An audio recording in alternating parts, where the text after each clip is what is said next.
Okay guys, in this video I'm going to walk you through one of the simplest MO diagrams that we can draw, and that's the MO diagram for the hydrogen 2 molecule. We're interested in looking at the ions, the anion and cation of H2. So we're going to begin by drawing the H2 molecule, the neutral, because the orbitals are going to end up being the same. So the way these MO diagrams work is that you can think of the energy scale as going from lowest to highest as you move up the page. And to begin, what we usually do is draw the electron configuration of what we're interested in. Because hydrogen's simple, we know just 1s1. So we're going to draw the atomic orbitals of this hydrogen molecule as such. 1s1. Yeah, and they're each occupied. I tried to draw them at the same level because they have the same energy. If we were dealing with a species that had two different nuclei, it would be a different case, but we'll look at that later. So basically, we know that when s orbitals overlap, they form a sigma orbital, both a bonding and an anti-bonding orbital. So the way that's drawn is like this. So it forms one sigma orbital that's lower energy than the atomic orbitals. So we'll call this sigma 1s. And it also forms an anti-bonding orbital that's higher than the atomic orbitals, higher in energy, that is, sigma star.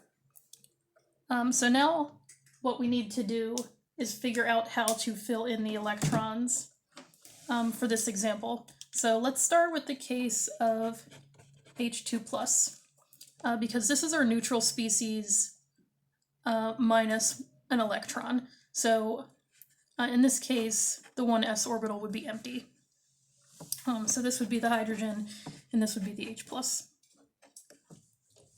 So in this case, we only have one electron, and it'll of course fill into the lowest orbital, and it'll just be by itself and unpaired. So this is what the MO diagram looks like for H2+. We can determine the bond order, so remember, bond order is equal to the number of bonding electrons minus the anti-bonding divided by 2. So for our H2+ case, it's pretty simple. The number of bonding electrons is just this one. So it's 1. There's 0 in the anti-bonding orbital divided by 2. So our bond order is 1/2. Bond order is allowed to be a fraction. Another thing we might be interested in is the electron configuration. So I'll just call it EC, electron configuration. And it's written pretty much the same way that we write the atomic electron configurations. We just replace with the MOs instead. So we're going to do sigma 1s, 1. So this is the name of the orbital, and we're using a superscript here to signify how many electrons are drawn into it. Okay, so that was our H2+. Let's now look at just the neutral. So let's look at H2. In this case, our 1s orbital would be this guy. So this is for hydrogen. So we'd have the 2 electrons in this case. So we'd have another electron filled in here. Let's continue on to calculate our bond order and the electron configuration for this one. So we're looking at 2 in this case because there are 2 bonding electrons, minus 0 once again, all over 2. So in this case, the bond order is 1. What this is indicating is that this molecule is more stable than this one. The higher the bond order, the more stable the molecule. And of course, we can also write the electron configuration. It's very similar. So we have the sigma 1s, but this time it has 2 electrons.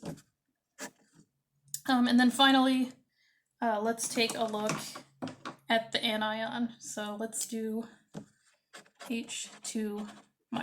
See, hopefully that's showing up here. In this case, the 1s orbital would look like this. It would have 2 electrons, so this is for H-. And what would end up happening is now we have 3 total electrons to fill into these orbitals.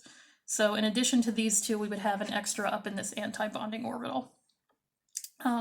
the bond order would change, so we would now have the 2 bonding electrons, but this time we would have to subtract 1, because we have 1 anti-bonding electron, and divided by 2, and our bond order is once again 1/2. So the most stable out of all 3 of these is our neutral H2. This H2 minus and H2 plus do exist, however. The fact that they have a non-zero bond order indicates that they're both stable. Okay, so this is our bond order. Let's look at our electron configuration. So this time it's 1s2,